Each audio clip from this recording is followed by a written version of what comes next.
as luzes, um pedaço. Eu quero pedir um grande favor para vocês. Vocês podem vir um pouquinho para frente? Vamos, vocês têm a moral de sentar aí mesmo no chão?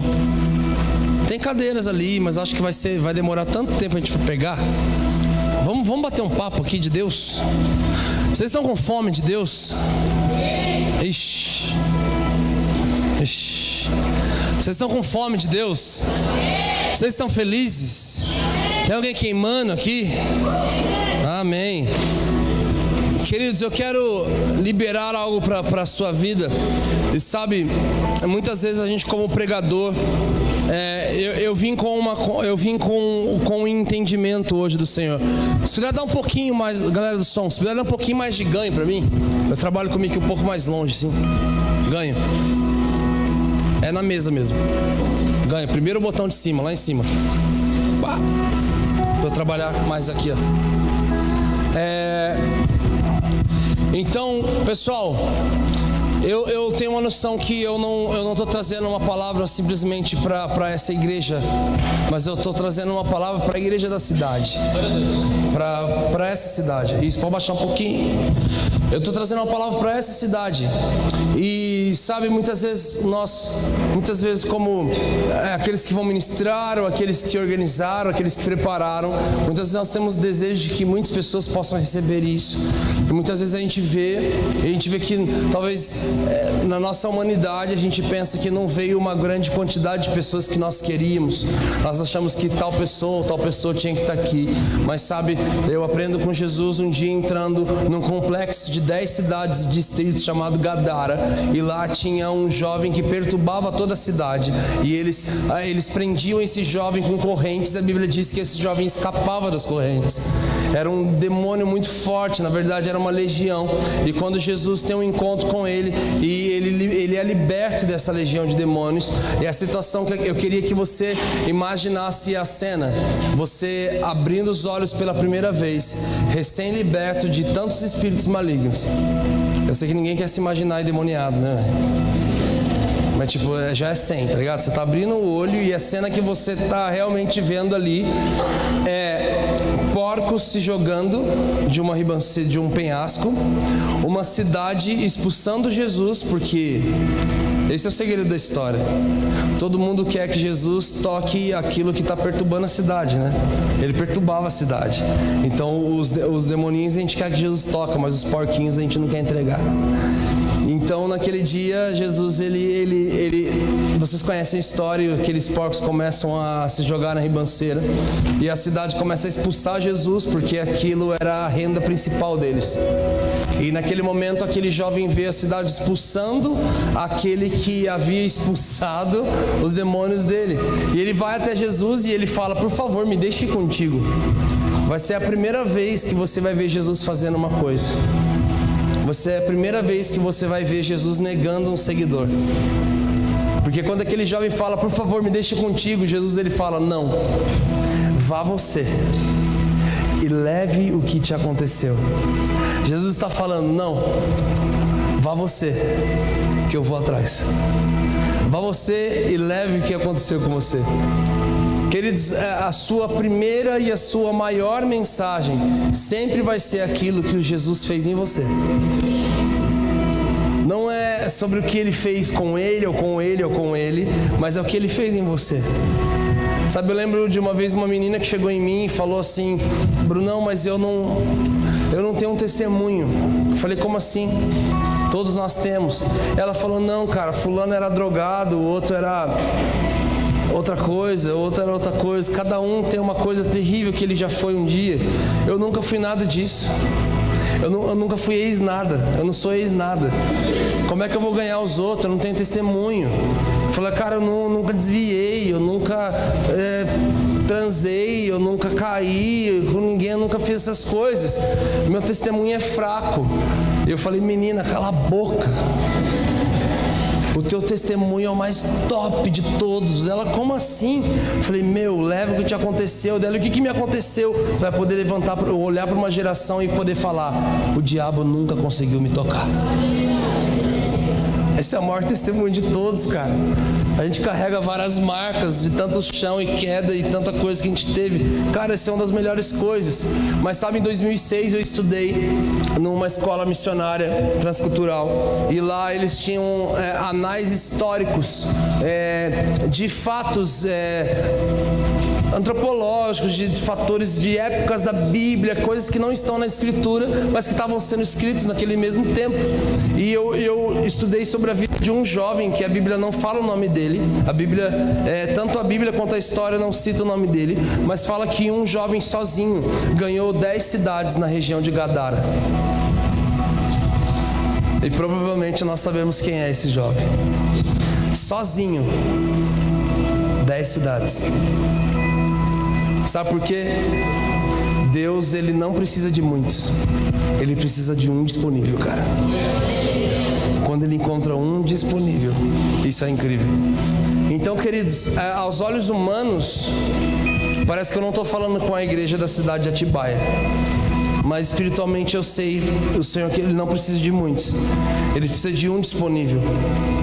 E eu até falei ali atrás, falei, cara, dependendo do que a gente for ministrar hoje, não vai ter nem música no final. Vai ter só... Vou cortar os pulsos tudo junto ali. E sabe, eu quero ministrar uma palavra muito séria para vocês. Aí eu não sei como que vocês vão fazer. Depois, eu vou embora mesmo? Já reparou que Deus ele é especialista em falar para você o que, mas não falar o como? O que nós vamos fazer, Senhor? Mudar essa cidade, como? Ele não fala todos como, ele fala o quê? Ele ama falar destino, mas ele não fala processo. É incrível, cara. Deus é demais. Se ele falasse o processo de José, você acha que José tinha topado? Tá vendo aquele feixe, que se dobrou diante de você? Na verdade você vai ser um governador. Gostei da ideia. Mas aí tem um preparo, tá? Tá, como que vai ser? Você vai pra cadeia. Não, cadeia. Mas pelo evangelho eu vou pra cadeia, mas você vai acusar de estupro. Irmão, se você soubesse tudo que tem pra frente, você não topava. Porque a forma de Deus é diferente da nossa, cara. Sabe, esses dias eu até postei no meu Instagram algo que Jesus estava queimando no meu coração. E eu falei sobre o que no livro dos profetas eles estão dizendo. Bem sei eu o pensamento que eu tenho a vosso respeito. São pensamentos de paz e não de mal, para vos dar o fim que desejar. Alguém chegou a ver esse vídeo já, hein, galera? Gente, ali eu falo o seguinte: quando o Senhor precisa falar para você, eu sei bem o pensamento que eu tenho a vosso respeito. Quando você precisa ouvir de Deus, eu sei o pensamento que eu tenho sobre vós, você acabou de descobrir uma coisa, que não é igual ao teu, né? Quando ele precisa falar é direita, porque você estava na esquerda. Quando ele fala é alto, é baixo. Quando você fala eu sei os planos que tem a vosso respeito, os pensamentos que tem a vosso respeito. Você acaba de descobrir uma coisa, nossa, moiou. O pensamento dele não é igual ao meu. O meu, na verdade, não está igual ao dele. Aí na sequência ele fala, mas são pensamentos de paz e não de mal. Por que logo que ele estabelece dizendo, ei, meu pensamento é diferente do teu, na sequência ele precisa falar que o pensamento é de paz e não de mal? Alguém vai achar que o pensamento de Deus é mal? Sim. Quando você descobre que o pensamento dele é diferente do teu, você vai querer ter a tendência de achar que o Senhor não é bom. Porque Ele está fazendo diferente de você. Queridos, muita coisa da minha vida eu tentei fazer, o Senhor não deixou dar certo, porque eu simplesmente planejava fora da revelação. Mas enquanto isso, os profetas me perseguiam e falavam, isso não é o que Deus quer, isso não é o que Deus quer. Eu só ficava olhando, eu não conseguia ver bondade no Senhor. Eu só queria ver o Senhor, aquele que não queria deixar eu ser o atleta que eu queria. Eu já fui atleta. Eu não entendi as risadas, de verdade mesmo. Então, igreja, eu sei o pensamento, é diferente do teu, mas fica tranquilo que é de paz, não de mal. Mas como assim? É diferente do que eu queria. Eu estava querendo aquilo, mas é paz, não é mal. É mal sim, é paz, não é de mal. E no final fala, para vos dar o fim que desejais. Espera aí, eu tenho um pensamento E eu quero chegar em um lugar. Mas daqui a pouco eu descubro que o pensamento de Deus é diferente do meu. Aí eu não vou achar que ele é bom, mas ele afirma, é de paz, fique em paz. Aí você fica lá, guerra, Senhor, paz, guerra, paz, guerra, paz. Aí a paz vem. Aí sabe o que acontece? Ele fala, para te dar o fim que você deseja. Você chega lá. Sabe onde você estava pensando em chegar? Você vai chegar lá, só que não é do teu jeito, é do jeito dele. E a hora que você descobre uma coisa, que aquilo que para você era um tudo, nossa, o dia que eu chegar lá, você vai descobrir que aquilo é tão pequeno perto do que realmente Ele está fazendo, acontecendo. Mas vamos entrar na mensagem. Queridos, o tema da minha mensagem é Batalha de Gerações. E antes de tudo, eu queria falar para você que desde a minha adolescência, eu lembro quando eu ouvi pela primeira vez a palavra avivamento. Eu lembro quando eu ouvi falar de avivamento, sabe, eu tomei um soco no peito do Espírito Santo. Eu me engravidei de avivamento. Eu comecei a consumir toda a literatura possível sobre avivamento. Avivamento de Pensacola, avivamento da Rua Azusa, avivamento de Toronto, avivamento de... como nas Ilhas Fiji. Eu assisti documentários, eu vi vídeos, eu vi fita cassete, eu assisti DVD, eu li livros, eu vi revistas, eu li entrevistas, eu vi matérias e meu coração queimava. Eu falava, Jesus, quando a minha nação vai viver esse avivamento? Mais ou menos 2012, teve um encontro em Brasília, uma conferência profética, organizada pelo Guga, Gustavo Paiva. E nessa conferência, ela aconteceu dentro de um dos salões da esplanada do ministério, uma conferência profética.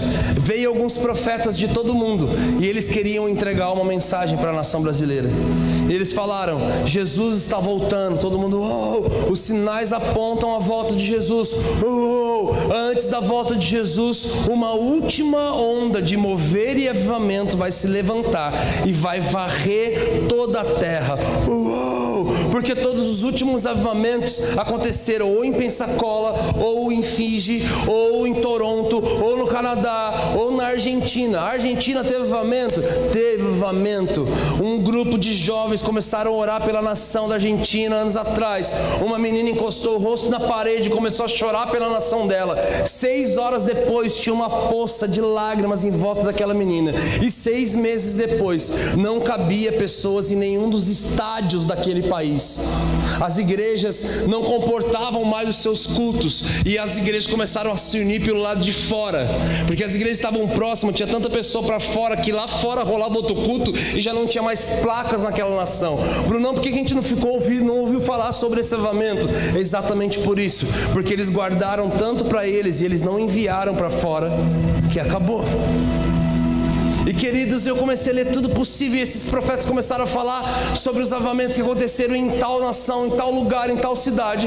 Ele falou, mas esse último avivamento, ele não terá dono. Ele simplesmente se levantará, ele vai varrer toda a terra. Só que para ele varrer toda a terra, ele precisa se levantar em um lugar. E essa onda vai começar em uma nação. E o Senhor escolheu a nação brasileira. Profetas do mundo inteiro começaram a falar, Brasil, você é a nação escolhida. Mike Shea profetizava sobre isso, Gregory McNutt profetizava sobre isso, Dan Duke profetizava sobre isso, profetas de todo canto da terra, Stacey Campbell profetizou sobre isso. Quem já assistiu o vídeo da Stacey no Google? Ninguém, cara. Stacey Campbell, no Canadá, isso, uma loira virada no giraia aqui assim, eles são pequenos, o país deles é corrupto, nada funciona, eles são corruptos, mas é de lá, Brasil, de Países Baixos o Senhor vai levantar uma grande onda. Cara, eu precisava ir pro postinho tomar soro de tanto que eu chorava, eu ficava desidratado quando assistia esses vídeos. Mas sabe de uma coisa? Um dia eu comecei a perceber, e dentro de tudo que estava sendo profetizado sobre a nossa nação, uma coisa eu percebi: O Brasil é o único país que o nome é um verbo. Brasileiro é um verbo, é uma ação. É o único país do mundo que no seu nome contém uma ação. Os portugueses eles voltavam para Portugal, para o porto, de vários lugares e cidades diferentes, países diferentes, continentes diferentes. E eles traziam madeiras, especiarias, temperos e principalmente pimenta. E sabe, aqueles que chegavam da nossa terra, eles começaram a receber um apelido no porto. E o apelido deles era brasileiros. Por quê? Porque eles eram os únicos que no seu barco, eles traziam uma madeira que na parte do meio dela era vermelha como brasa. Então todo o porto apontava e falava: lá vem os brasileiros, que significa exportadores de brasa. Querido, você está entendendo que desde sempre o Senhor nos escreveu para algo? Mas quer que eu te deixe muito em choque agora? Eu não sou nem péssimo no inglês, eu não tenho inglês. Meu inglês se resume a yes, no, milk, worship, Hillsong. Here I am to worship. Praise the Lord. Eu estudei com o irmão Lázaro.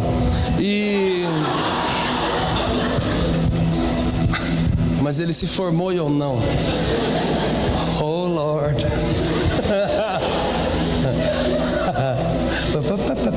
Queridos, e sabe, esses dias um amigo meu, Marcos Madalena, ele estava falando: Bruno, eu estava no encontro de líderes de jovens de tudo quanto é canto da terra, em não sei que país. Vai começar agora na Guatemala. E ele falou assim: mas eu estava em um país e de repente veio um cara lá dos países árabes. E ele chegou em mim e falou assim: eu tenho participado de mesas e conversas ao redor do mundo.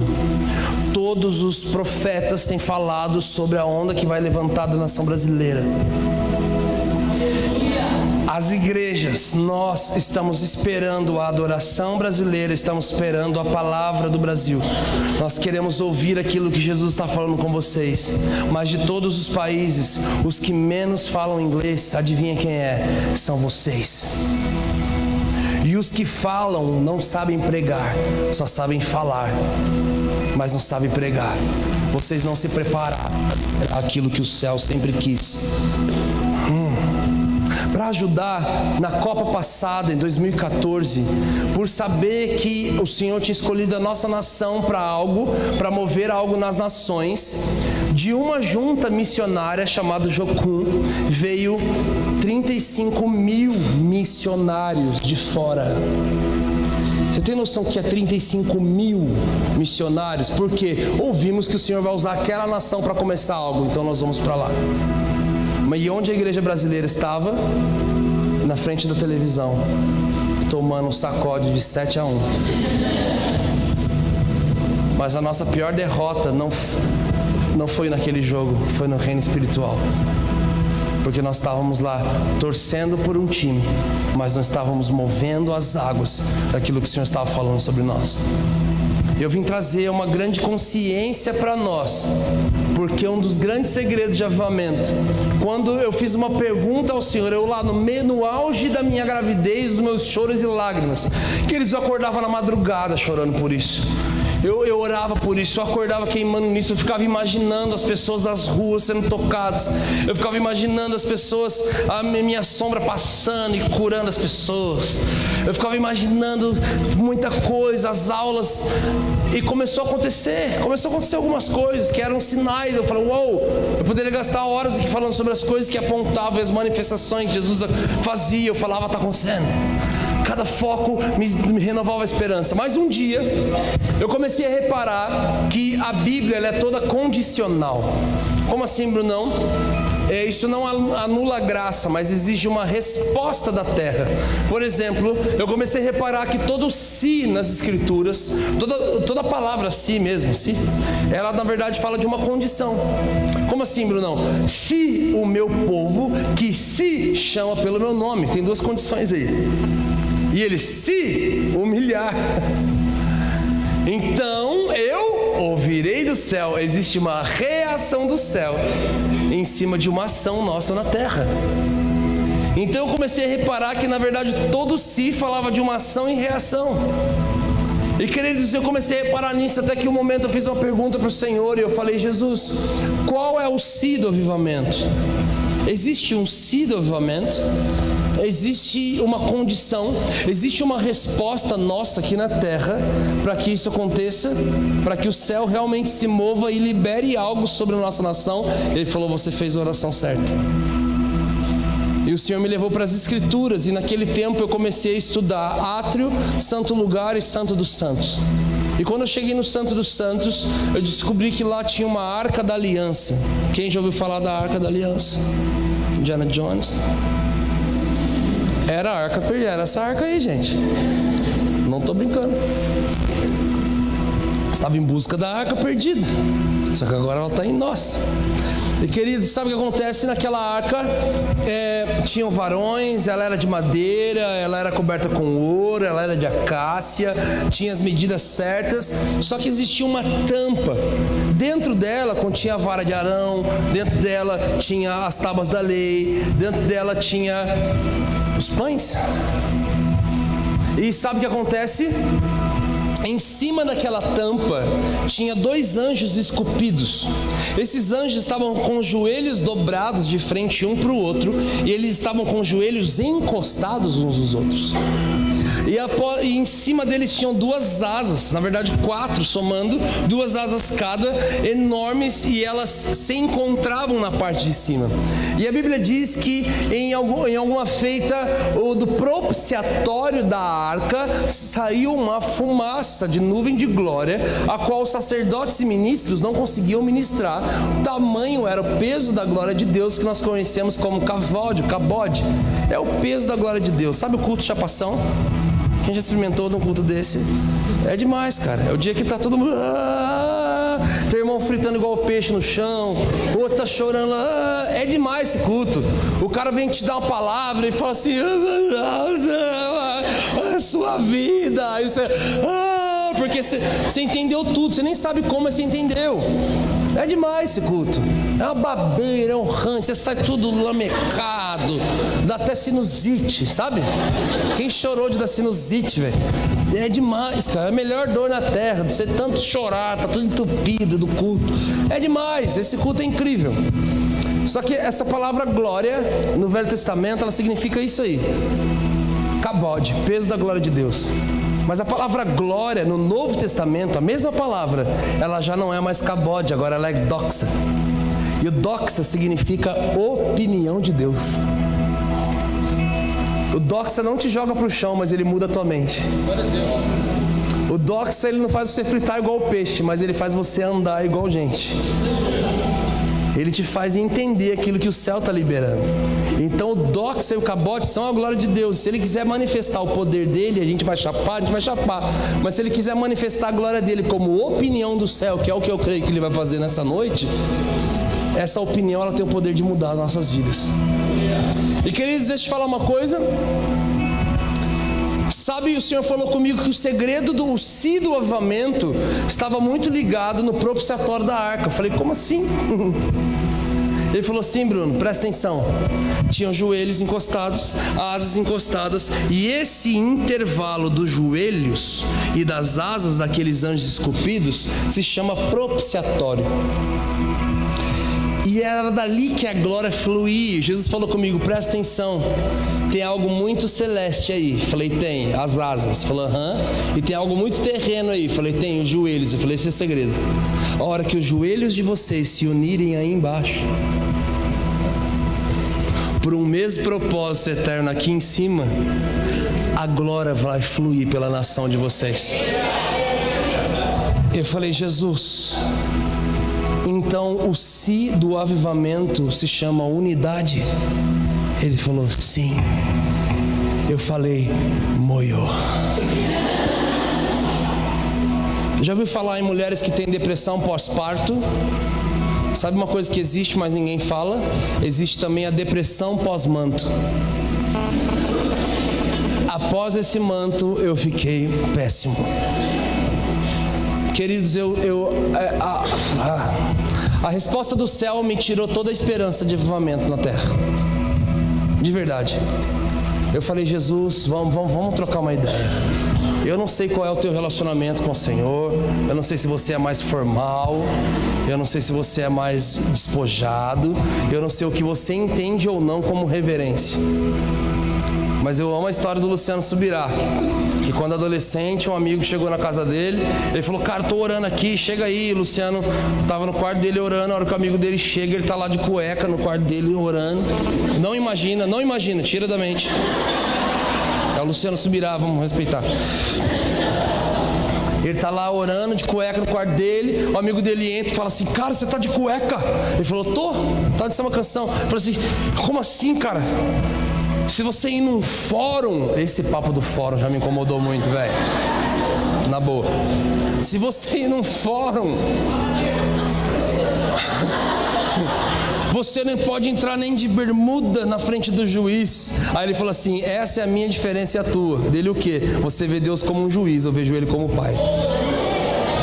Sabe o que nasceu naquele dia? Thug Life. Queridos, aquela resposta do Senhor me deixou numa das maiores crises de todo o propósito de oração da minha vida. Eu tive uma conversa bem franca com o Senhor.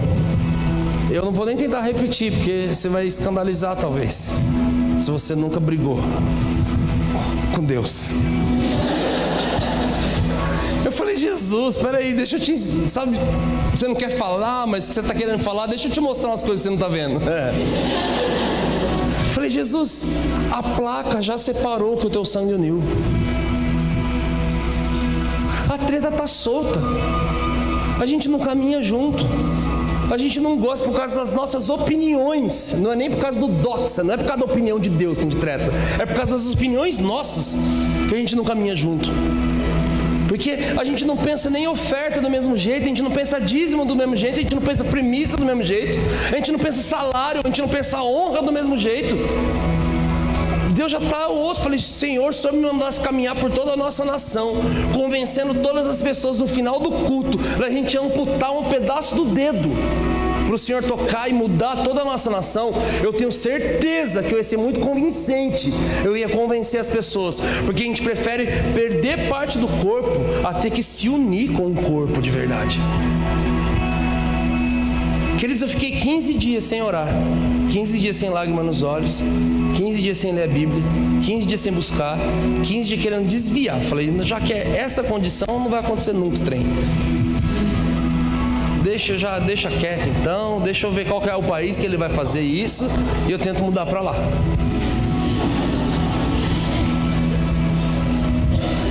Queridos, vamos começar. Quando o Senhor falou para mim que a unidade, na verdade, falava da unidade dos 7.000. Quem lembra dos 7.000?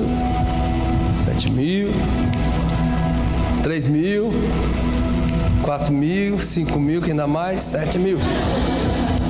Elias tem uma grande crise e ele fala para o Senhor que ele é a última bolacha. Vamos trazer atualizado, tá? Ele é a última bolacha profética do pacote. Falei, Jesus, só eu, só sobrou eu, só tem eu sou. E Deus fala para ele, não tem só você, segura a onda. Tem mais 7.000 que não se dobraram a um sistema babilônico. Então, queridos, existem 7.000 fiéis que não se dobraram a um sistema da Babilônia. E eles estão em tudo quanto é tipo de igreja. Das igrejas mais escandalizantes às mais chatas. Das igrejas mais de boa às mais da hora. Estão lá os 7.000. Eles são encontrados fiéis. Sabe? E quando o Senhor falou para mim que o segredo era a unidade, sabe o que eu fiz? Eu não sei se vocês têm esse costume, mas eu queria muito instruir vocês a isso. Abre um espaço aqui na minha mensagem. Daqui para frente eu tento correr, já 10 horas. Daqui para frente eu vou tentar liberar o mais rápido possível. Mas eu queria muito te dar uma instrução. Repete comigo assim, um lápis pequeno. Vamos lá, galera, um lápis pequeno vale mais que uma memória grande. Se eu te perguntar aqui que o Senhor falou com você através de quem subiu na plataforma da sua igreja, o que Deus falou com você há 3 domingos atrás? Quem vai saber me falar? Ele vai saber. Você que pregou? Aí não vale. Nós temos uma pessoa. Gente, nós temos poucas pessoas. Sabe o que? Você acabou de descobrir. Deus não é a pessoa mais importante da tua vida? Sim. E você acabou de falar que você não lembra que a pessoa mais importante da tua vida instruiu você. Sabe por quê? Porque você acabou de descobrir que a tua memória não é tão grande assim. Mas um lápis pequeno resolve muito bem isso. Ou um bloco de notas no celular resolve muito bem isso. Eu queria te desafiar a nunca mais aparecer num ambiente como esse sem anotar aquilo que Deus está falando com você. Você não precisa fazer ata de culto. Anota alguma frase, algum versículo, anota aquilo que saltou aos seus olhos. Sabe por quê? Porque você precisa cavar essa informação. A Bíblia diz sobre os bereanos, eles eram muito mais excelentes do que todos os outros cristãos, porque podia ser o apóstolo Paulo pregando, eles iam testificar e eles iriam vir para a palavra. Queridos, eu falo sem sombra de dúvida, uma das igrejas mais difíceis de se pregar na nação é a minha igreja. Eu não tremo na base de pregar em igreja nenhuma. Na minha igreja, toda vez eu subo tremendo. Porque você desce, você está totalmente vulnerável a ser confrontado por um menino de 15 anos de idade. Que vai te chegar e falar: pastor, você falou aqui, mas não tem conexão com o neotestamentário, com tal coisa e tal coisa, e começa a falar, mas aí você fica assim, ó.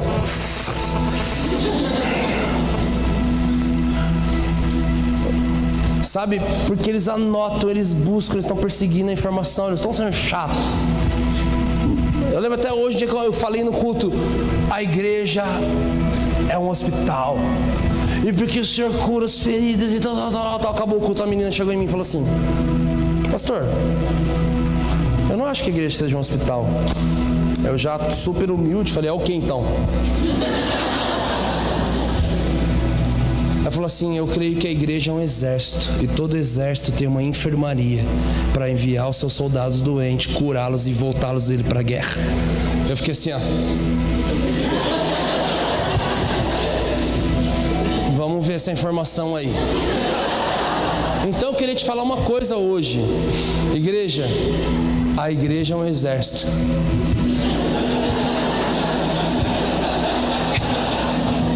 E todo exército tem a sua enfermaria.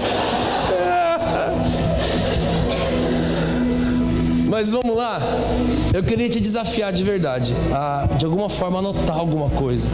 Porque uma das coisas principais, se você precisar anotar, já anote isso. Toda vez que você recebe uma informação, sabe o que você faz com ela? Persegue essa informação. Ontem eu tive uma mesa, é o termo que a gente dá para comunhão, discipulado, unidade. Toda vez que eu estou com um grupo de gente, seja num carro, seja online, mas a gente está falando de Deus, para mim é uma mesa. Então eu estava numa mesa com 2 missionários do Pantanal. Minha esposa está lá, inclusive, com meu filho. Minha esposa está no Pantanal, gente. Ela está dando aula para os missionários lá, e ontem entrou uma cobra na casa que eles estão dormindo e meu filho quase pegou a cobra. E eu falei: Jesus. E meu filho tem 1 ano de idade. E eles estão lá, eu estava falando com eles, de repente ela colocou uma informação na nossa conversa. Nós estávamos, do nada a gente começou a falar sobre sexualidade. Aquele casal, minha esposa, e nós começamos a falar muito aberto sobre isso, porque eu tenho tido mesas com meus discípulos falando rasgado sobre isso. Qualquer pessoa entra e fica escandalizado. Eu falo: gente, isso não pode ser um tabu no nosso meio. Viu Deus que era bom, aí viu a igreja que é um escândalo. Não, cara, é o Senhor que fez, isso é de Deus, é demais mesmo. É demais, irmãos. Do jeito certo, com a pessoa certa, na hora certa. E sabe, eu falei: a gente precisa favorecer as pessoas, porque os homens da nossa nação foram discipulados por pornografia. Não foram discipulados por homem de Deus que ensinou como se tratar uma mulher. Nós aprendemos com os atores pornô como se trata uma mulher, cara. E não é isso. Então eu tenho tentado favorecer o máximo de pessoas possíveis, falando e dando destino nessa área. E uma pessoa começou a chorar e falar: cara, se alguém tivesse me ensinado isso que você está ensinando hoje, cara, eu não teria tido os piores 2 anos da minha vida. Eu estou 5 anos casados e os primeiros 2 anos da minha vida foram os piores anos da minha vida, em todas as áreas, principalmente a sexual.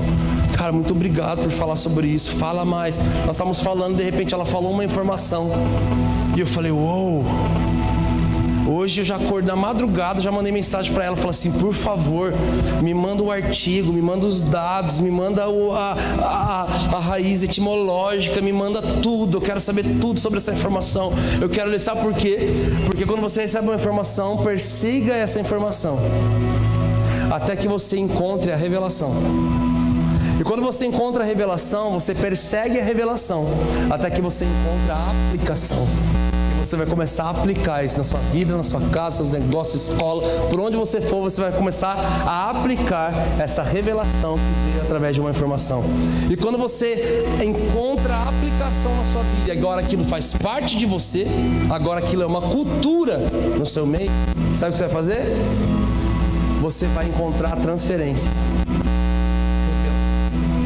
A informação, revelação, aplicação e transferência. O que é a transferência, Brunão? Você está apto para falar e ministrar sobre isso.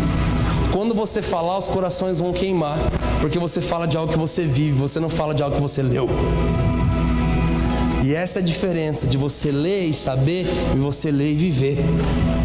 Porque quando você transmite aquilo que você vive, queridos, Jesus te garante. Porque esse é o modelo do céu. Saber de Bíblia é fácil. Eu amo, gente, não vamos entender, não tente entender, não tem como. Eu morei numa cidade que tem um cara chamado poeta. Ele é na verdade, ele é um mendigo. Ele mora nas ruas. E ele é chamado de poeta porque ele realmente é um poeta. Ele passa pelos lugares vendendo as suas poesias. Mas ele é um cara todo sujo, fedido, bêbado, mas ele é um profeta. Não sei como. Ele simplesmente chega e começa a falar tudo e não tem sentido. Eu já estava em mesa de lanchonete, e a hora que a gente chegou, cara, mas isso daí, como é que resolve? De repente ele apareceu do nada, falou, sabe como é que resolve isso? A palavra fala isso, isso, aquilo, a palavra. Eu falei, Jesus está usando a jumenta mesmo hoje. E um dia uma menina saiu do nosso culto queimando. Parou em frente ao McDonald's, no semáforo. O poeta estava passando e ela falou assim, poeta, Jesus te ama. Ele veio na direção do carro, ela abaixou o vidro e ele falou assim, disse eu tenho convicção, minha filha. Eu quero saber se você me ama. Ela só... chorando litros. Sabe por quê? Conhecer a informação é uma coisa. Mas quando você fala de algo que você vive, na verdade você não precisa nem falar. Essa é a verdade. Você vai transferir aquilo que você é. Você transfere aquilo que você é. Vamos começar? Eu vou correr. Assim que Jesus falou comigo que um dos segredos do avivamento era a unidade dos joelhos do corpo, a unidade dos templos, das placas, das igrejas. Eu falei, Jesus, eu comecei a fazer o quê? Perseguir a informação. E eu vou compartilhar com você algumas das informações que eu acabei descobrindo nisso. E você vai ver que eu não fiquei tão feliz assim. Primeira delas, 1 Samuel capítulo 16. Não vou ler, não dá tempo. Samuel, profeta. Deus falando para ele, até quando você vai ter dó de Saul? Que era o rei atual. Pega agora um chifre, coloca óleo dentro dele, vá até as terras de Jessé e você vai ungir um dos filhos dele para ser rei em Israel. Tudo bem, ele chega lá, unge Davi como rei, mesmo Davi não sabendo isso, tá bom? Não dá tempo de falar sobre isso. Eu sou cheio de fazer umas puxadas, que eu demoro 40 minutos para falar nelas, mas eu não dou tempo. Lê com atenção 1 Samuel 16, você vai descobrir algo inédito. Davi não sabia que estava sendo ungido rei. O pai dele não sabia que estava sendo ungido rei. Ninguém sabia que ele estava sendo ungido rei. Sacerdotes, levitas, ninguém sabia, a não ser o profeta. E naquela unção não foi falado, estou te ungindo rei. Não. A gente caminha a história toda em cima do primeiro versículo, que fala, vá ungir um dos filhos de Jessé como rei. Só que ninguém presta atenção na resposta do profeta e como Deus responde ele. A resposta dele é, Deus, se o rei atual, se Saul descobrir que eu estou indo ungir outro rei no lugar dele, vai mandar matar. Aí Deus fala para ele, então fale que você está indo sacrificar. É isso aqui que está acontecendo. Daqui para frente a história muda, querido. Fale que você está indo sacrificar e que você vai purificar a família de Jessé para participar do sacrifício. Ah, tá bom. Então ele vai lá com que fala? Estou indo sacrificar ao Senhor, estou indo purificar a família dele para participar do sacrifício. Era isso que estava acontecendo. Para a família não estava sendo um teste de quem ia ser rei. Só que quando eu li isso, eu falei, Deus, o Senhor mandou ele ungir um rei. Ele fala que se o rei descobrir, ele vai morrer. Aí o Senhor fala para ele sacrificar. Eu falei, Deus, o Senhor está de migué? O Senhor está de mentira? Sabia que dava para mudar assim tua opinião assim? Falei, Deus, o sacrifício aqui foi... que foi esse sacrifício? Mó desculpa. Ele falou, foi? É? E sempre vai continuar sendo. Eu falei, o quê? Ele falou, agora que você entendeu, você não entendeu mais? Eu falei, não. O Senhor falou comigo, Bruno, o sacrifício sempre foi uma desculpa, só para te empurrar para o propósito. O propósito era o quê? Ungir outro rei. O sacrifício era o quê? A desculpa para isso acontecer. Por isso que muita gente achou que na cruz o sacrifício de Jesus era o fim. Na verdade era só o começo. Na verdade não era a cruz, mas era a redenção. A cruz foi só a desculpa, e o meio e a forma que ele encontrou naquele tempo para isso acontecer. Então se você está com medo de sacrificar, toma vergonha na cara. Larga a mão dos seus medos, sacrifica logo esse negócio. Porque eu conheço um monte de gente que fica assim, sacrifica. Tem coisa, eu estou falando, querendo bater nos outros, mas eu já fui assim também. Querendo sacrificar umas coisas hoje, mas que faz 3 anos que eu sei que eu tinha que fazer isso. Um dia eu vou ter que sacrificar, sabe, essa situação, essa coisa, essa pessoa, sabe, querido, vai logo, véio. Entrega logo esse negócio para Jesus, solta logo no rio isso aí. Porque isso é só uma desculpa para onde ele quer realmente levar e o que realmente ele quer fazer. Vamos seguir? Ele unge Davi, vamos passar a história, pular uma história com força. Aí chegamos em Davi falando para Saul, me deixe lutar contra esse gigante. Menino, você já tocou no meu quarto, te conheço, você é de Deus, boa aparência, toca bem, o Senhor é com você. Mas isso aqui é um ambiente de guerra, isso aqui não é para tua. Isso aqui não, aqui é só soldado, você é músico, você é tangedor. E a hora que começa a discussão, o que Davi fala? Ele denuncia uma coisa: eu já matei urso e leão no secreto.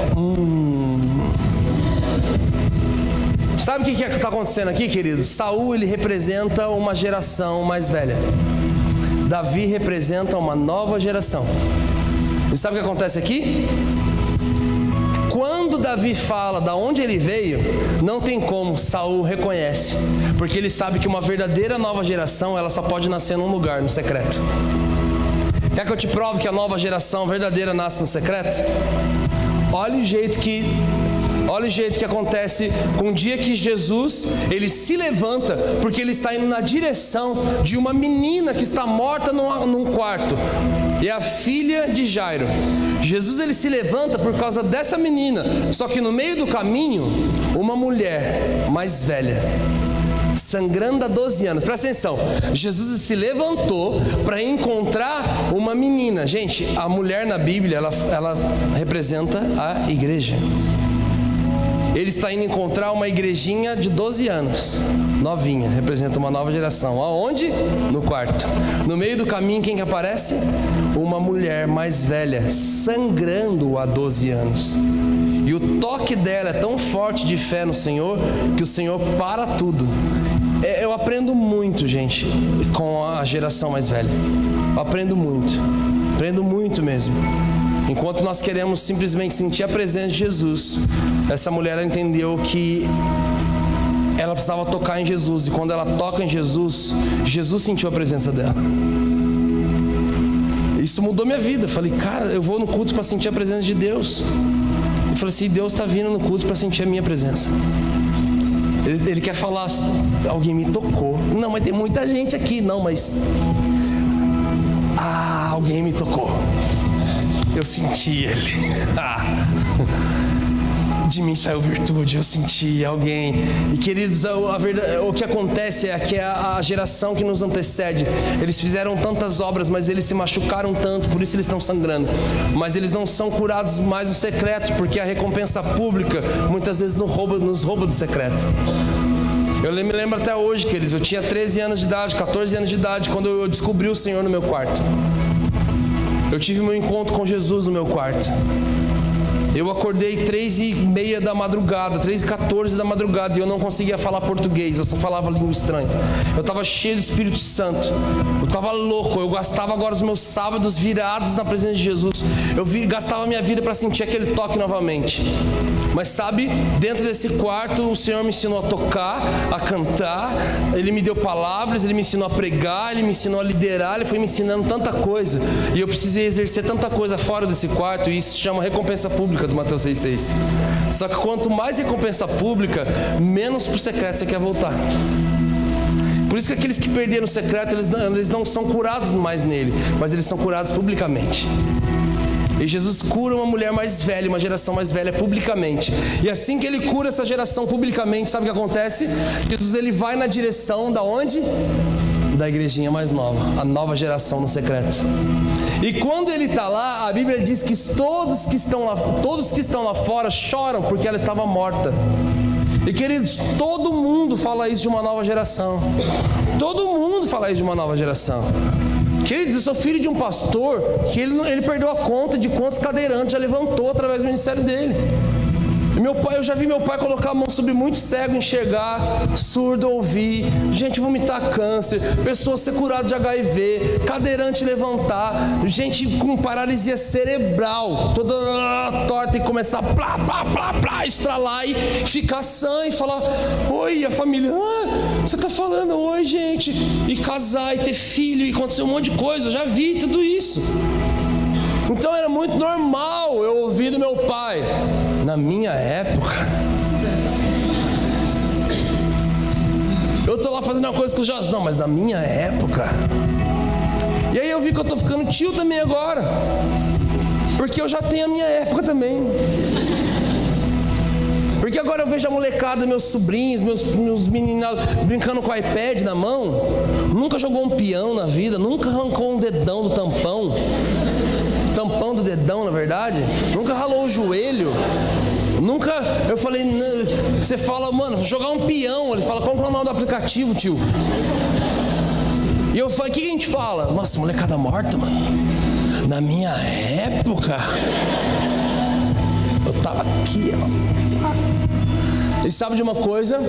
Todo mundo fala isso de uma nova geração. É muito normal. Mas Jesus, Ele sabe das coisas. Porque enquanto todos os lados de dentro e os lados de fora falam, ela está morta, Jesus é o único que sabe das coisas. E Ele fala, ela apenas dorme.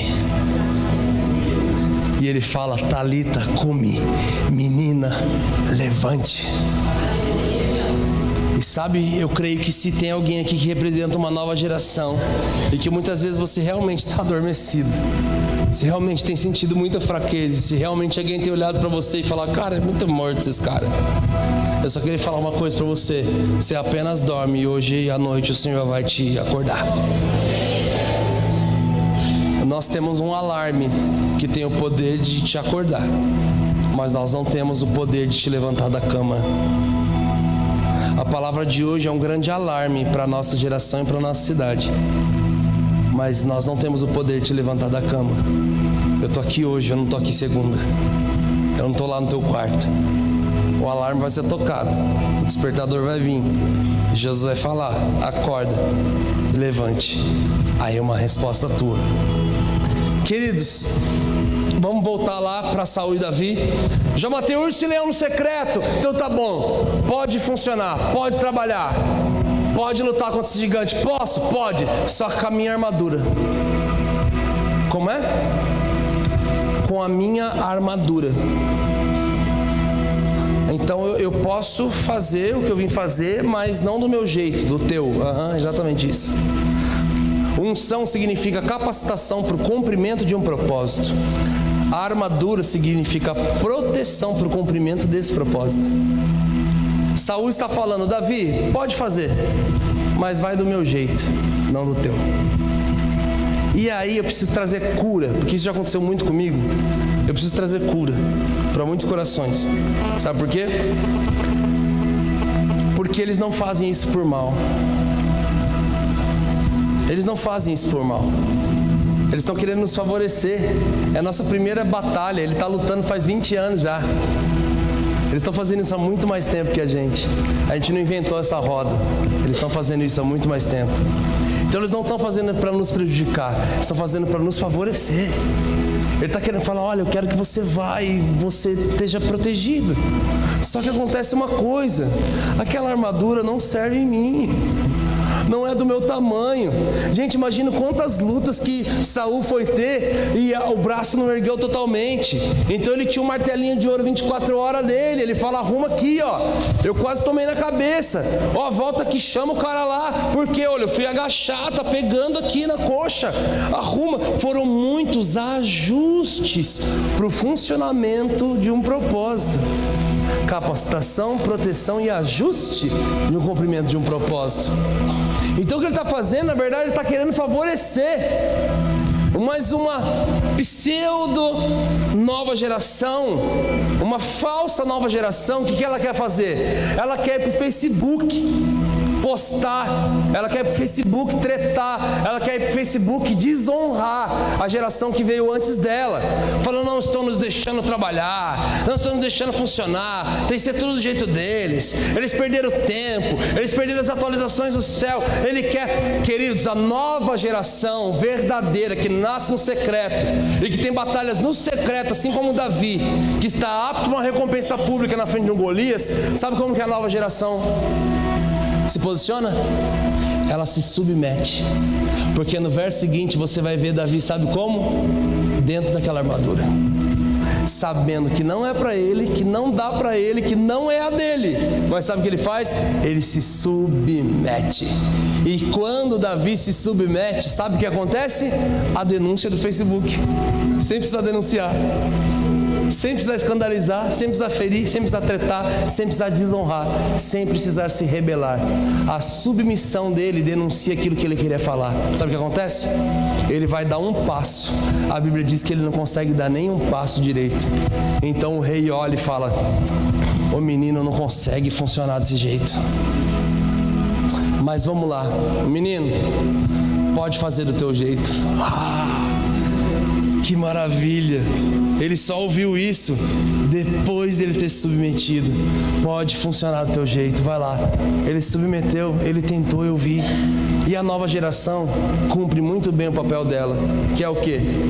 Chega escandalizando. Bermuda, chinelo e estilingue. E o rei fala, nossa, não é assim, cara. Ah lá, e a batalha estava definindo o destino de uma nação, cara.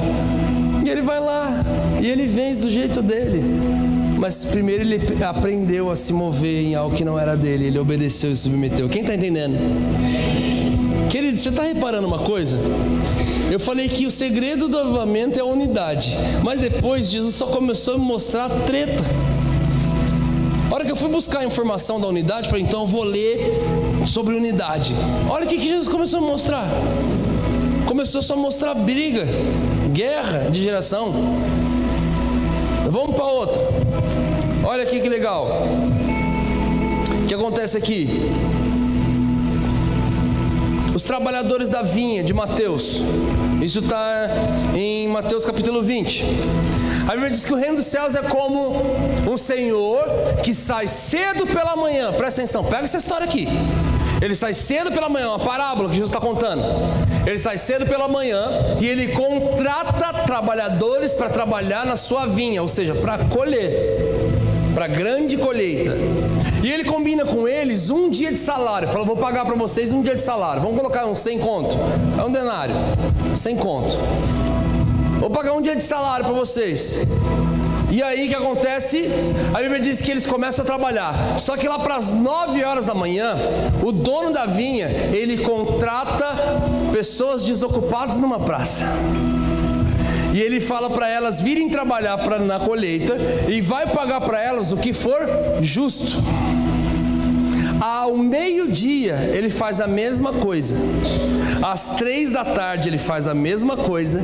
E às 5 da tarde, querido, 5 da tarde falta quantas horas para o fim do expediente? 1 hora.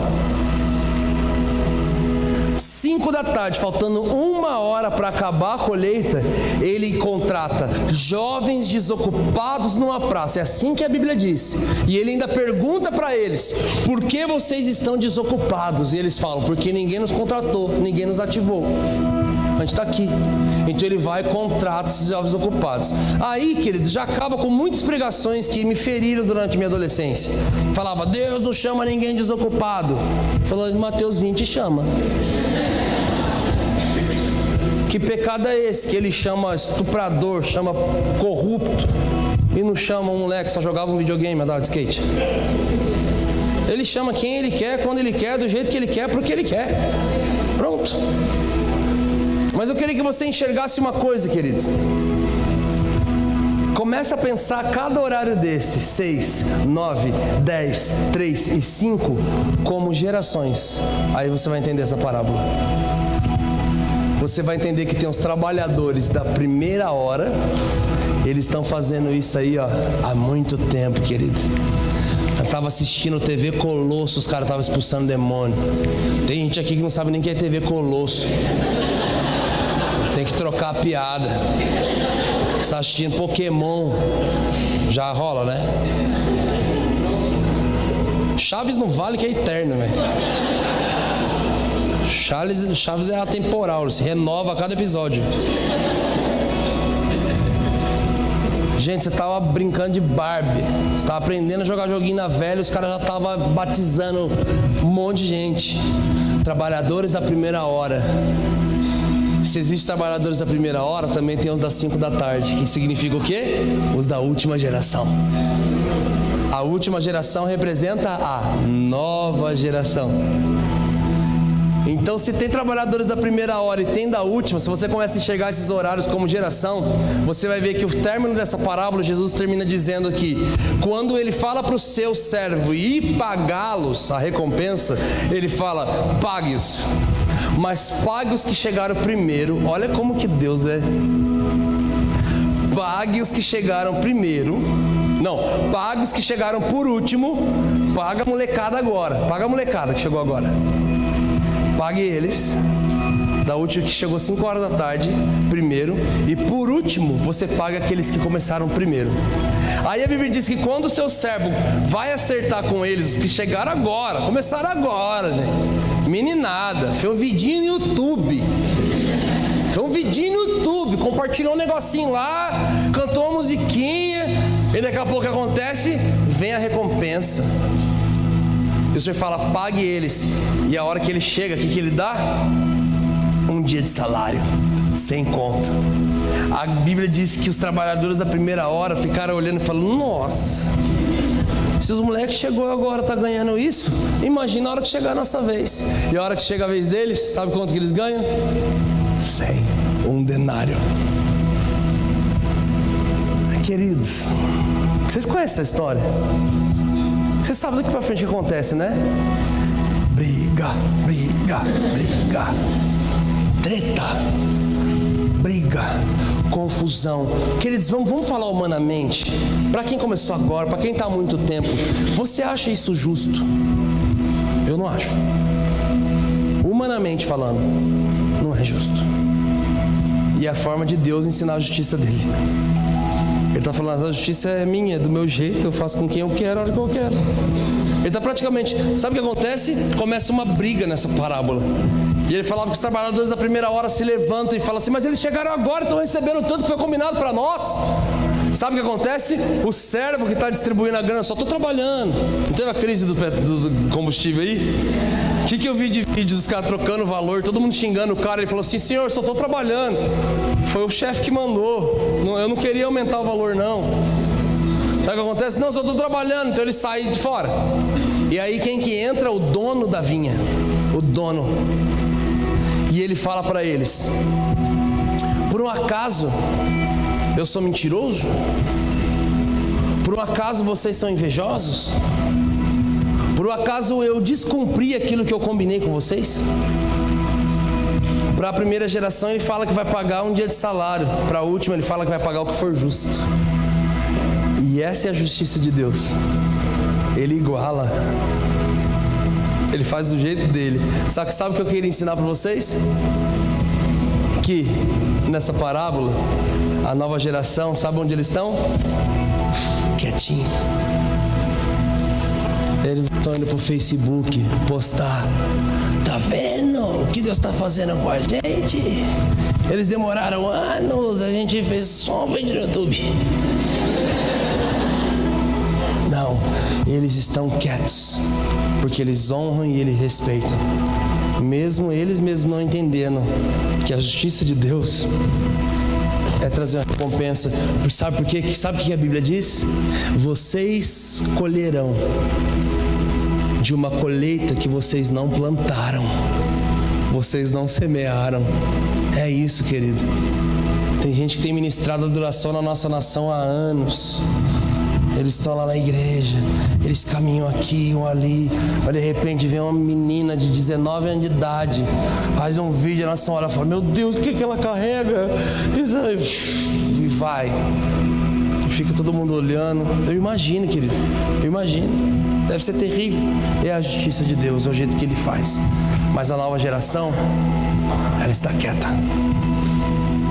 Ela está quieta.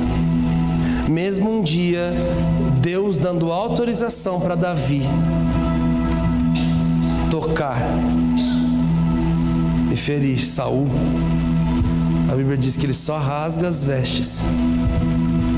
Ele aponta para Saul e ele fala assim: ai de mim tocar naquele que um dia o Senhor levantou. Ele honra. Queridos, eu termino falando para você aonde, vou dar um pulo agora, eu vou falar para você aonde encerra essa palavra. Quando acaba a guerra de geração? Porque nós temos guerras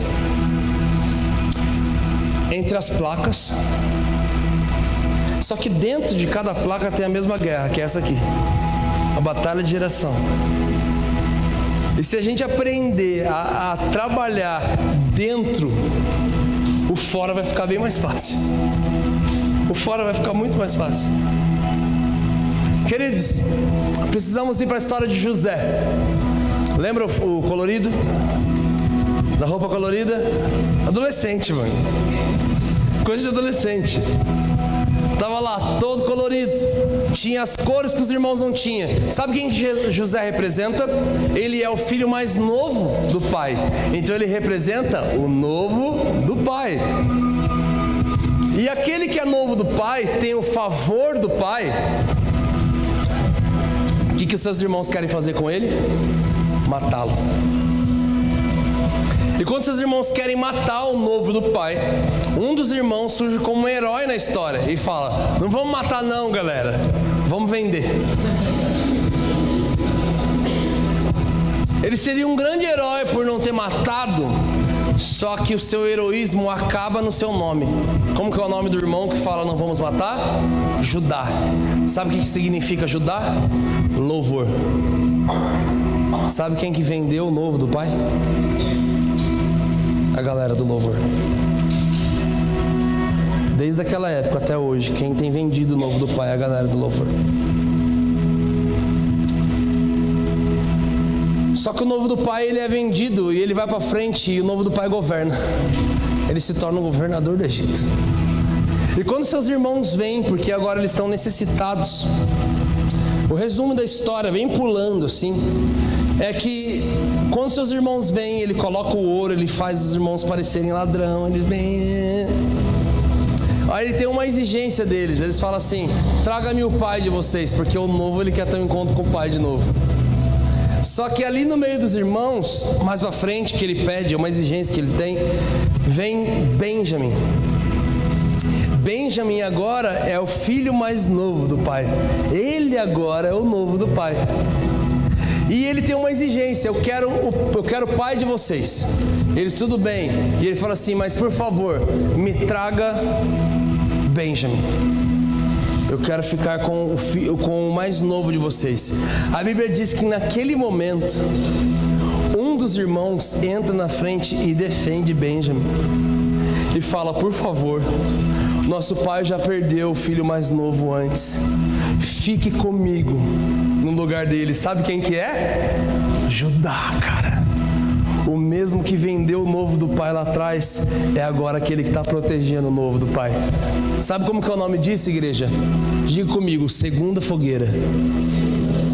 Sabe o que é a segunda fogueira? Vou falar rapidinho para você. João entra dentro do templo. Pedro vai para uma fogueira e começa a se aquecer. Alguém chega em Pedro e fala, diante da fogueira, você é um deles, né? Não, não sou. Outra pessoa fala, mas você fala como um deles. Não, misericórdia. Você não serve nem para desviar mais, cara. Não, misericórdia. Mas fala assim. Você cortou a orelha do meu primo diante da fogueira. Ele fala, não sei o que você está falando. Aí o que acontece? O galo canta. São 3 perguntas diante de uma fogueira, 3 respostas erradas diante de uma fogueira. O galo canta. Mais para frente, Pedro está lá no barco. Ele olha para a praia. Quem que ele reconhece?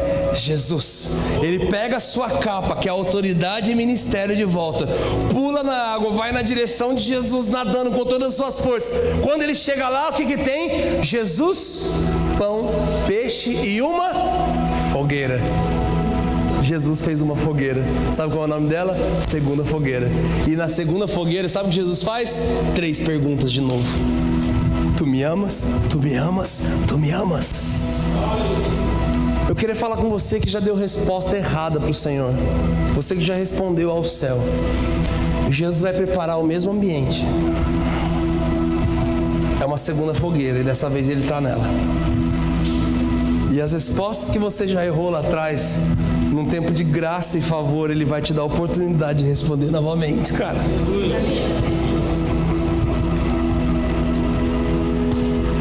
Jesus é demais, cara. Sabe, vocês não sabem, não dá tempo de falar. 11 anos atrás eu ministrava adoração.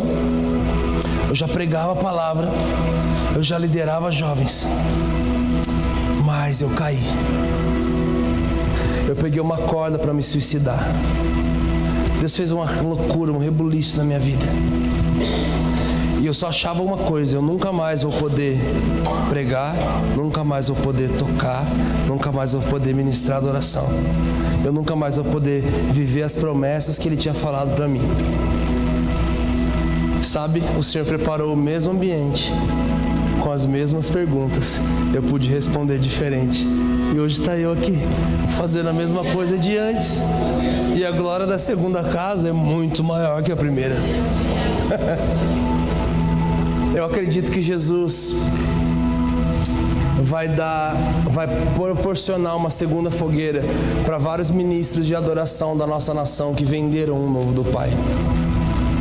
Queridos, quando eu falo vender, não fala de valores absurdos. Eu precisaria gastar um bom tempo para falar para vocês o que é vender fora só isso. É negociar muita coisa. Negociar família, igreja local, não ter vida. Esses dias eu falei para um grande ministro que tem tocado toda a nação brasileira. Falei para ele, cara, me ligaram e perguntaram do Tom Molinari. E falaram, Brunão, nós vemos que vocês têm caminhado junto, nós queremos trazer ele em nossa igreja. Na verdade, entraram em contato com um dos músicos da nossa equipe. E nós vemos que vocês conhecem, por favor, nós queremos fazer uma pergunta. Vocês podem falar se o Tom serve em uma igreja local? Vocês podem falar se o Tom é marido de uma mulher só? Vocês podem falar sobre o caráter do Tom? Você pode falar se ele faz parte de uma igreja local? Nós podemos falar com muito gosto. Falar, cara, sim, ele serve, ele pastoreia uma igreja local, ele... E aí, na hora eu falei, Jesus, se metade das igrejas da nossa nação fizesse isso, tinha muita banda e ministro ferrado. Eu pude falar para um cara que é muito de Deus. Falou, cara, a nação tá cantando as suas músicas, mas se a pergunta fosse sobre você, eu não ia mentir, mano. Você não tem vida no corpo. Você só vai nas igrejas que você prega e ministra. Você não tem vida com igreja, mano. Congregue, cara. Ache teu lugar. Eu sei que você tem tua vida com Deus. Eu sei quem você é. Você é um cara de muito caráter. Mas você não tem vida no corpo, mano. E quem não tem vida no corpo não se chama igreja, se chama prótese. Ele, cara, eu vou dar um jeito, eu vou fazer. Eu falei, então faz logo, senão eu vou postar você na internet.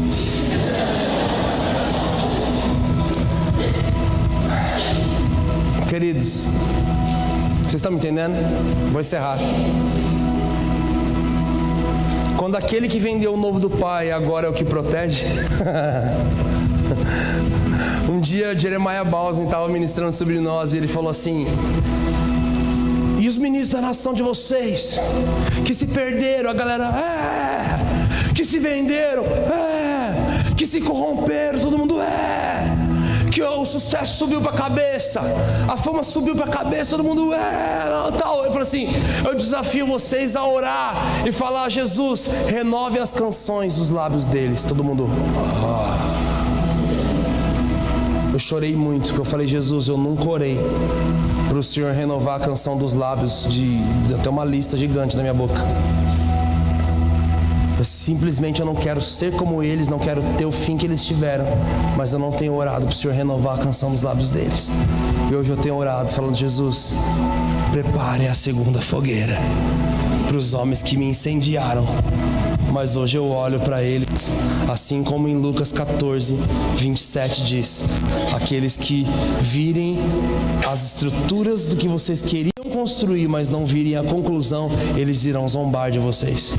Por Jesus, eles começaram algo na nossa nação, mas eles não terminaram. E hoje muitos riem deles, porque eles não calcularam a fama, o sucesso e o dinheiro. E eu já vi muitos pararem por falta de dinheiro e muitos pararem por excesso de dinheiro. Eu vi muita gente parar por falta de evidência e vi muita gente parar por excesso de evidência. Eu convido você a começar a orar por aquele ministro, por aquele pastor que um dia você viu uma pregação, você ouviu alguma canção, incendiou você, mas hoje você olha para eles com olhos de vergonha. Fala: Jesus, não é possível, olha o que aconteceu. Queridos, eu não passo uma semana da minha vida e um mês e uma semana da minha vida sem orar pelo Lucas Souza. É um dos ministros que mais tem as canções mais atemporais da nossa nação. Se você canta uma canção específica, você fala: essa é dos anos 90, né? Mas se você canta, por exemplo, um Espírito em Verdade, ela funcionou em 70, 80, 90, de até hoje. Lucas Souza foi um dos caras da nossa nova geração que mais compôs canções que são funcionais para a igreja até hoje. Mas hoje ele está afastado de Jesus. Faz 5 anos que ele largou da esposa, casou com outro, já teve filho, agora é dono de uma cafeteria. O seu irmão, que era um ministro de adoração, que cantava com ele: estrela da manhã, ele repetia: tu brilhas como o sol. Hoje ele é o cantor Silva. O cantor Silva, que está estourado no MPB, que assumiu que é homossexual através do seu novo clipe. E a sua mãe teve um infarto quando assistiu o clipe. E eu tenho orado, falando: Jesus, renove a canção dos lábios deles, renove a esperança deles. Eu não sei o que eles viram. Um amigo me disse, eu falei: cara, o que aconteceu com eles? Ele falou assim: Brunão, eles viram coisas que os olhos dele viram coisas que o coração deles não suportou. E eu falo: Jesus, então renove o coração, renove os olhos, renove tudo, ore. Adote alguém que já te fez queimar e hoje te faz rir. Em oração, interceda por ele. Porque a influência que ele tem é muito importante, se o Senhor resolver tocar e fazer através dele novamente. Jesus falou isso comigo um dia: Bruno, eu dei influência para eles que eu não te dei. Então, em vez de você ficar falando mal deles numa roda, junta essa mesma roda e começa a chorar por eles. Porque a influência que eles têm é muito importante e eu posso usar isso. E semeando isso, você pode colher isso um dia. Queridos, o término da história, onde a briga acaba, sabe quando é? Quando ele pede para que Benjamim fique e agora Judá protege. A Bíblia diz que José, ele fica tão indignado com isso, na verdade aquilo mexe tanto com ele, que ele vai para dentro da sua casa de governo, e ele chora muito. E a hora que ele volta, ele revela quem ele é. E ele fala: sabe quem eu sou? José, o irmão que vocês venderam. Aí a Damares pirou, né, mano? Só sabor de mel. Mas sabe o que ele faz?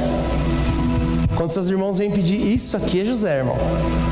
Quando seus irmãos vêm pedir perdão, não sabia, Jesus perdoe. Não precisa pedir perdão. Deus me enviou à frente para que no dia de necessidade da minha família, eu fosse aquele que fosse suprir isso.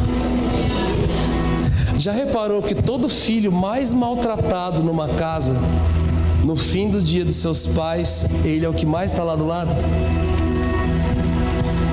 Gente, eu conheço histórias e histórias. Minha sogra, gente, nossa, ela conta as histórias de como foi a criação dela, com a mãe dela, as irmãs, cada um vivendo a vida, sendo honrado e ganhando coisa, e ela não.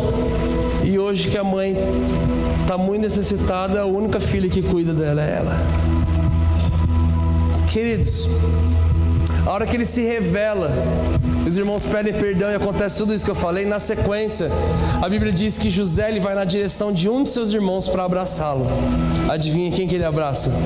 Benjamim, o novo do pai agora. E a Bíblia diz que o choro deles é tão alto que todo o Egito ouve. Sabe o que eu estou te falando?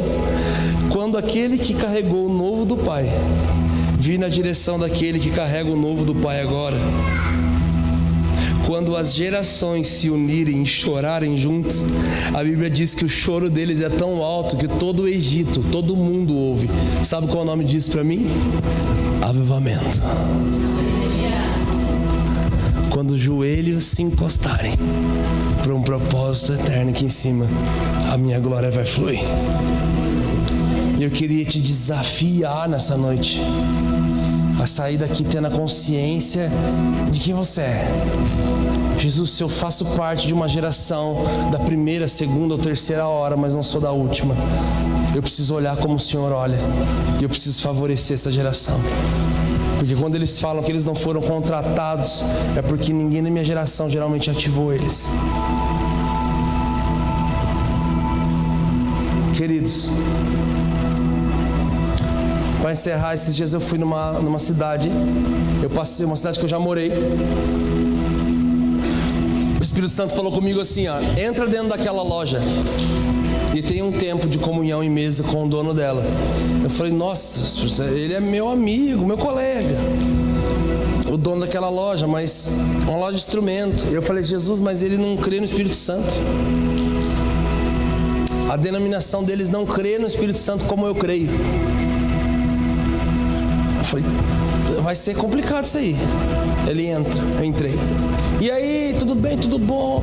Pô, cara, vocês estão caminhando, estão fazendo muita coisa, que legal. Me chamou pro escritório, começamos a conversar, tomar uma água, um café, um bom papo. De repente, ele me faz uma pergunta. Posso te fazer uma pergunta? Eu falei, meu Deus do céu. Pode? Aí ele, Bruno, o que você acha de Atos 2? Eu falei, não, gente. Tem tanto versículo na Bíblia, tanto livro para nós discutir. Atos 2, logo que eu sei que é esse aí que separa a gente. A hora que ele falou, o que você acha de Atos 2? Eu virei para ele e falei assim, eu não acho, eu tenho certeza. Eu falei, vixe. Até eu falei, nossa. E ele falou, o que você tem? Ele já se armou também, o que você tem certeza? Eu falei assim, eu tenho certeza que se um falar em línguas me impede de andar com você, a cruz não valeu de nada. E ele, cara, que poderoso isso, cara. De repente só senti um negócio na sala, eu falei, ele tá aqui. E ele, cara, eu tô sentindo um negócio diferente. Falei, é a tua pergunta. Chegou a resposta que eu não podia te dar. Sabe, queridos,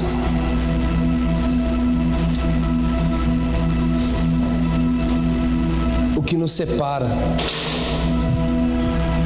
o que nos une, é muito maior do que aquilo que nos separa. O que nos une é maior do que nos separa. Por favor, se você representa nessa noite uma geração que começou antes da gente, por favor, nos favoreça. Nós queremos honrar os cabelos brancos. Eu honro os cabelos brancos com o maior respeito da minha vida. Não tem quem eu respeite mais do que a geração que começou antes de mim. Sabe por quê? A gente está correndo uma corrida, a gente está correndo por causa de galardão. E é bom, gente. O papo de salvação já ficou para trás já com você. Não, cara, não é só salvação. Tem uma corrida, tem uma carreira aqui, tem um galardão aí. Então, cara, eu quero minhas obras, eu quero minha casa com vista para a sala do trono. Quero morar bem, velho. Sabe? Mas a Bíblia diz que quando nós chegarmos na glória, vai ter 24 anciãos. E eles vão estar lançando as suas coroas aos pés de Jesus. Eu falo, Jesus, só alguém com muita maturidade mesmo. Porque eu estou correndo por causa de uma coroa. E a Bíblia diz que os anciãos vão estar jogando aos seus pés aquilo que eles correram a vida toda. Eu falei, Jesus, só pode abrir mão de tudo mesmo quem tem muita maturidade. Respeite os cabelos brancos, respeite aqueles que vieram antes. Por favor, se você faz parte dessa geração, nos favoreça. Tenha a ótica de Jesus. Nós queremos honrá-los, vocês. Nós sabemos que Ele fala que nos últimos dias Ele vai encher toda a carne com o Espírito. Os filhos vão profetizar. Os velhos vão voltar a sonhar. E os jovens terão visão. Querido, é muito nítido. Se você for olhar hoje o que Jesus está tocando e fazendo na nação, você vai ver sempre um jovem envolvido. Porque hoje a visão daquilo que Jesus está fazendo, Jesus tem entregado muito para os jovens. Hoje os ministérios mais relevantes, muitas vezes de louvor, de evangelismo, do lado profético, tantos outros, você vai ver sempre jovens envolvidos e eles estão com a visão. Pronto. Só quando ele fala, os vossos velhos sonharão. Queridos, eu tenho uma mania, eu queria te ensinar. Não sei se você vai querer fazer isso. Sempre que eu tô com alguém mais velho, que eu respeito muito, sempre que eu pego alguém acima de 50 anos, que tá fazendo isso há muito mais tempo que eu faço uma pergunta. Eu pergunto, se você voltasse atrás, o que você mudaria? Pensa numa resposta que te alimenta. Eu falo que essas respostas têm o poder de te amadurecer anos e minutos. Eu lembro até hoje. Mark Schubert um dia me respondeu, Brunão, eu faria 3 coisas diferentes. Eu cuidaria mais da minha saúde. Gente, ele é um cara de 60 anos de idade, fitness, de quase gominho. Eu olhei pra ele, pra mim e falei, nossa, que droga. Sério, cara. A gente foi um dia, eu moro pertinho de Campos do Jordão. E direto a gente vai em Campos comer um fundi lá, cara. É demais, a gente fica 5 horas comendo. E você come fundi, é carne no queijo, é tudo filé, picanha no queijo. É demais, é aqui que eu me sinto muito bem, nasceu lá.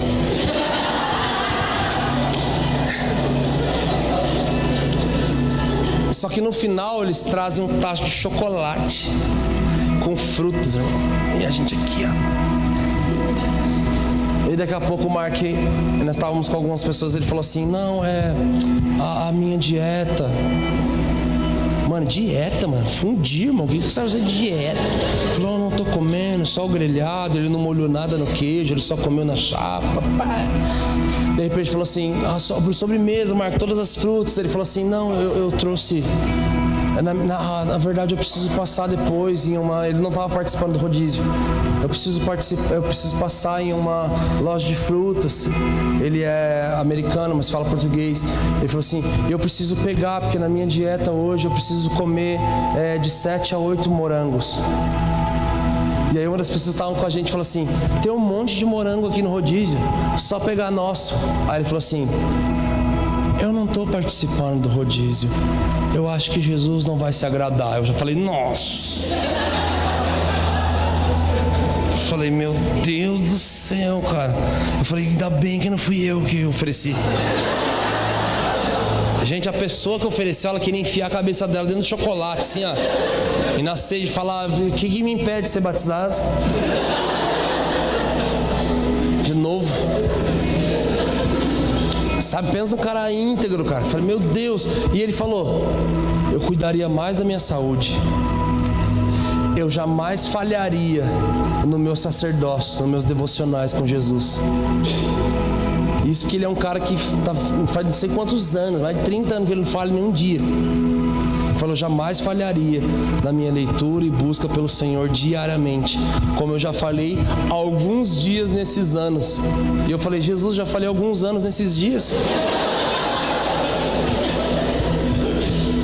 E por terceira, ele falou assim: Bruno, eu discerniria melhor quem são as pessoas que Deus colocou na minha vida e quem eu coloquei na minha vida, porque as que eu coloquei está roubando o tempo daquelas que Deus colocou. Esses dias nós estávamos com a Helena Tanuri, eu chamei ela e o Lúcio, o marido dela, e já falei: se vocês voltassem para trás, o que vocês mudariam? Não precisa me responder agora, eu sei que é pegar de surpresa. E de repente eles foram e me falaram 3 coisas também. É algo que me chama a atenção, que sempre que eu pergunto para alguém mais velho o que eles mudariam, eles falam no máximo 2 a 3 coisas. Eu tô com 32 anos de idade, se eu pudesse voltar atrás eu mudaria umas 20. Essa é diferente da maturidade e da imaturidade. E eu sempre aprendo com alguém de cabelo branco quando eles falam para trás. Sempre. Quando eles falam: olha, eu já fiz isso, então não faça. Gente, é dias de muito ensinamento. Dia de muito ensinamento.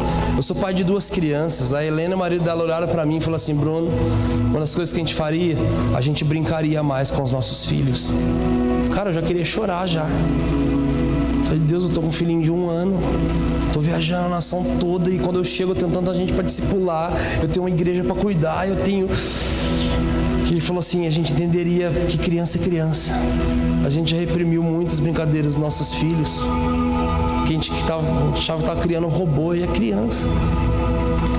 E eles liberaram outras coisas, sabe? A gente não perderia o casamento de tal pessoa. A gente não deixaria as agendas terem nos roubado de coisas muito importantes. Eu falei: meu Deus, eu estou aprendendo demais.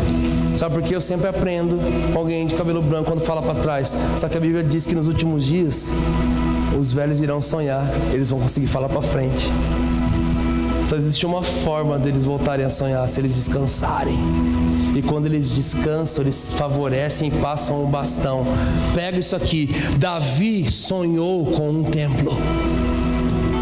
Deus já tem um tabernáculo de Davi, já funciona a adoração 24 horas, mas agora eu vou construir um templo, uma casa para o Senhor morar. Ele sonhou com isso. Qual que é a resposta de Deus? Você tem sangue nas suas mãos, você não vai construir, mas deixe esse sonho preparado para que a próxima geração construa. O seu filho vai construir. E olha a maturidade de alguém que sonhou com algo. Quem teve a visão para construir? Salomão. E é muita maturidade você sonhar, guardar todo o ouro, toda a finança, ensinar o seu filho. Quando Salomão ele pede sabedoria para governar o povo de Deus, em Provérbios você vai ver ele dizendo: assim como meu pai um dia me disse, quando perguntado, peço sabedoria, então eu peço sabedoria para poder governar o povo. Até a resposta dele vinha de uma paternidade. Sabe o que acontece aqui? A visão para a construção do templo estava com Salomão, mas o sonho veio de uma geração antes. E é muita maturidade, querido. Hoje nós chamamos de templo de Salomão. Eles sonharam com algo, planejaram algo, calcularam algo e não leva nem o nome deles. Leva o nome da próxima geração. Só que a Bíblia diz que nos últimos dias ele restauraria o tabernáculo de Davi.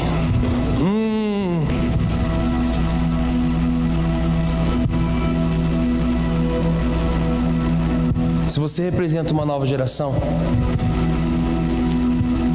e você está vendo as coisas de uma forma diferente, estão te fazendo usar uma armadura que não é sua, se submeta e obedeça.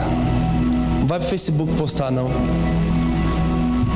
porque você tem uma linha fina de carregar algo do Senhor e de repente acabar transformando tudo isso em rebeldia. E se rebeldia tivesse solução, Jesus tinha parado para trocar uma ideia com Lúcifer. Rebeldia é insolucionável, cara. Então, eu quero orar nessa noite por vocês. Vocês estão felizes? Estou muito feliz. eu sei o que nós viemos fazer hoje aqui. Nós estamos falando com a cidade de Atibaia. Jesus está liberando algo novo para a cidade. Vocês, humanamente falando, representam uma porcentagem pequena para representar uma cidade. Espiritualmente falando, tem um jovem que sozinho ganha 10 cidades.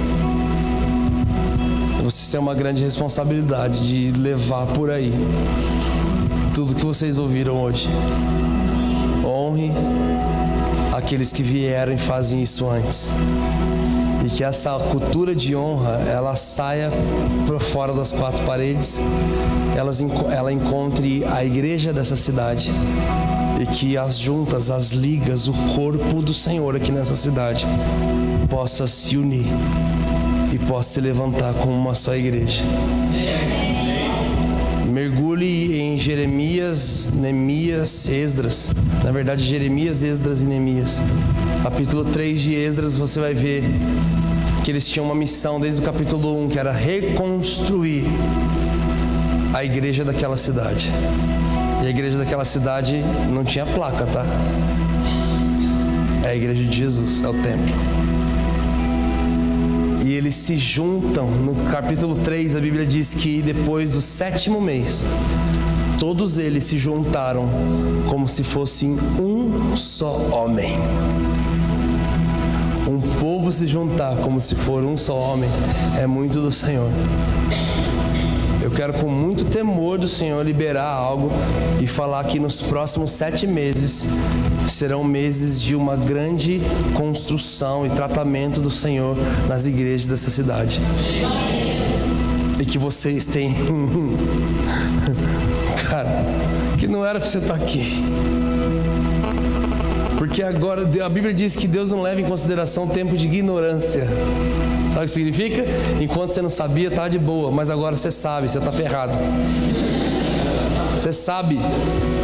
Você sabe. Você sabe a resposta, você convive. Então lute e queime por unidade e honra. Independente se não vão te entender. Quem lembra da história daquele monge que foi ajudar um escorpião? A trave que estava se afogando no rio, e ele pega e os seus discípulos falam para ele: por que você vai fazer isso? Ele vai te picar. E ele falou assim: não, mas eu vou ajudá-lo. Mas ele vai te picar. E de repente ele tomou uma picada, a mão ficou inchada, começou a passar mal. Os discípulos: eu falei. E ele foi mesmo assim, pegou, tomou outra picada, e ele começou a passar mal, e a mão inchada, o braço já ficando duro, e ele pega de novo e consegue salvar aquele escorpião e coloca do outro lado. E falaram assim: mas por que você salvou esse bicho peçonhento? Tem que matar ele. E a resposta dele foi assim: ele só estava agindo de acordo com a natureza dele. Eu estava agindo de acordo com a minha. Essa é a minha natureza. Quando isso for cultura e natureza em você. Queridos, esses tempos atrás uma moça chegou em mim e falou: Brunão, eu quero te agradecer. Eu falei: por quê?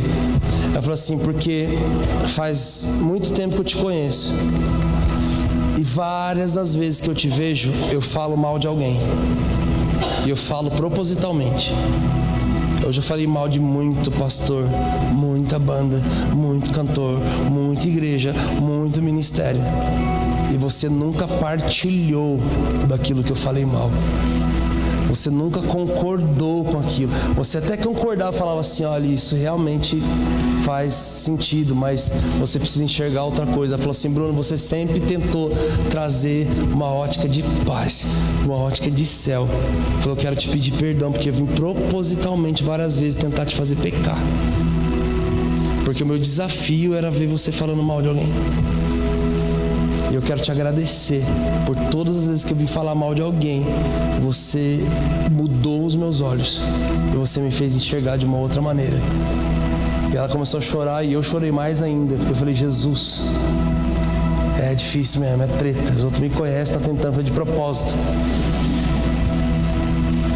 O que nos une é maior que nos separa, amém? Jesus, nós te agradecemos por essa palavra, te agradecemos por essa noite, te agradecemos por tudo aquilo que o Senhor tem feito e falado conosco. Nós oramos por essa cidade, Jesus. Nós oramos por essa cidade, nós clamamos por essa cidade, nós oramos pelos pastores dessa cidade, oramos pelos ministros do Evangelho aqui nessa cidade. Pai, nós te pedimos que o Senhor sopre um tempo, Senhor, onde a revelação vai ficar clara. E o Senhor traga uma estação agora pelos próximos meses de muita instrução, Pai. De muita instrução daquilo que o Senhor realmente quer fazer. Espírito Santo de Deus, mostre, começa a revelar para o coração e para a mente dos governantes dessa cidade que o que o Senhor quer fazer, o que o Senhor não quer fazer numa placa, o Senhor quer fazer em uma igreja. Porque o Senhor está falando uma coisa com uma igreja. Então, independente da parte do corpo que nós somos, e isso acaba muitas vezes nos rotulando com outros nomes, e é que o que nós chamamos de joelho, cotovelo e braço, aqui nós chamamos de ministério tal, da placa tal e outra placa, e na verdade tudo isso é o teu corpo e cada um tem o seu papel. Nós te pedimos que o Senhor comece a trazer clareza no coração dos jovens ministros, daqueles que já fazem há muito mais tempo, das igrejas, daquilo que o Senhor quer fazer com a sua igreja no todo. Que possamos olhar com olhos de honra, que possamos vir por baixo e queremos aprender com os pequenos também. Jesus, sopre um vento de unidade, Senhor, porque o segredo do avivamento, Senhor, está na unidade. Eu cheguei nessa cidade hoje e eu vi um movimento por causa de um show sertanejo que vai ter. Senhor, eu vi estrutura, eu vi muita coisa, eu vi pessoas, eu vi um hotel todo cheio por causa disso. E Pai, nós liberamos algo, Senhor, que nós vamos caminhar tão em unidade. E que Salmo 126 vai ser uma verdade na cidade de Atibaia. Quando o Senhor restaurou a sorte daqueles que voltaram a Sião, nós ficamos como quem sonha. A nossa boca se encheu de riso, a nossa língua se encheu de cânticos, e entre as nações se diziam: grandes coisas o Senhor tem feito por eles.